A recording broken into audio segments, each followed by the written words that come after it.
तो hello friends, welcome back to my channel. और friend, आज की वीडियो सीरीज के अंदर हम टॉपिक डिस्कस करने वाले हैं टेस्ट डिजाइन को, जो कि काफी इंपॉर्टेंट टॉपिक है।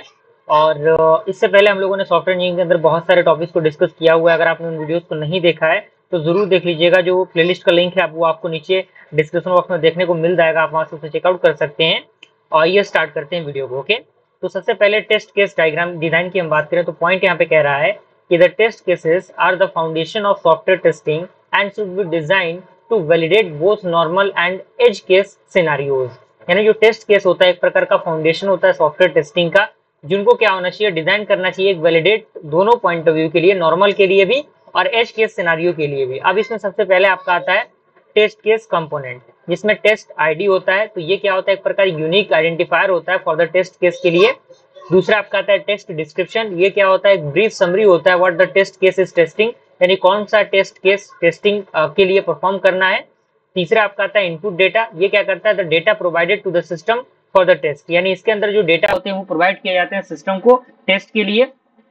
चौथा आपका आता है एक्सपेक्टेड रिजल्ट, ये क्या करता है, द एक्सपेक्टेड बिहेवियर और आउटपुट फ्रॉम द सिस्टम, यानी जो भी आपके एक्सपेक्टेड बिहेवियर है और जो भी आउटपुट सिस्टम के अकॉर्डिंग लेने हैं उसके लिए यूज होता है। अगला आपका आता है टेस्ट एग्जीक्यूशन स्टेप्स, इसके अंदर कह रहा है कि the execution of steps needed to execute the test, यानी जो सीक्वेंस होगा वो स्टेप का वो उसको जरूरत पड़ेगी एग्जीक्यूट करने के लिए टेस्ट को, यानी एग्जीक्यूशन यहाँ पे अप्लाई होगा।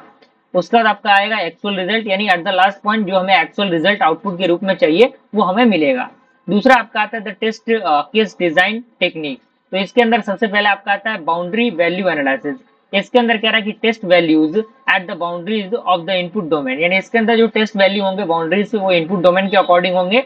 दूसरा पॉइंट कह रहा है कि इक्वालेंस पार्टीशनिंग, यानी इसके अंदर जो पार्टीशनिंग होगा वो इक्वालेंस होगा, यानी divide the input data into the partition and test one value from each partition, यानी डिवाइड करेंगे हम इनपुट डेटा को पार्टीशन के रूप में और उसको टेस्ट करेंगे कि जो एक वैल्यू होगा वो मतलब उसको पार्टीशन हम लोग करके रखेंगे दूसरे के अकॉर्डिंग। ओके, अगला आपका आता है डिसीजन टेबल टेस्टिंग, तो ये यूजफुल होता है टेस्टिंग के लिए for the combination of conditions and there corresponding action. Okay, अब इसमें एक टर्म आता है टेस्ट ओरेकल्स, ये भी काफी इंपॉर्टेंट है। तो इसके अंदर कह रहा है कि test oracle is a mechanism that determines whether a test has passed or failed, यानी जो टेस्ट ओरेकल होता है एक प्रकार का मैकेनिज्म होता है जो डिटरमाइन करता है कि कौन सा टेस्ट पास होगा और कौन सा टेस्ट फेल होगा। अगर हम एक्सपेक्टेड आउटपुट की बात करें तो इसमें एक टर्म एक्सपेक्टेड आउटपुट आएगा और एक ऑटोमेटेड ओरेकल्स आएंगे।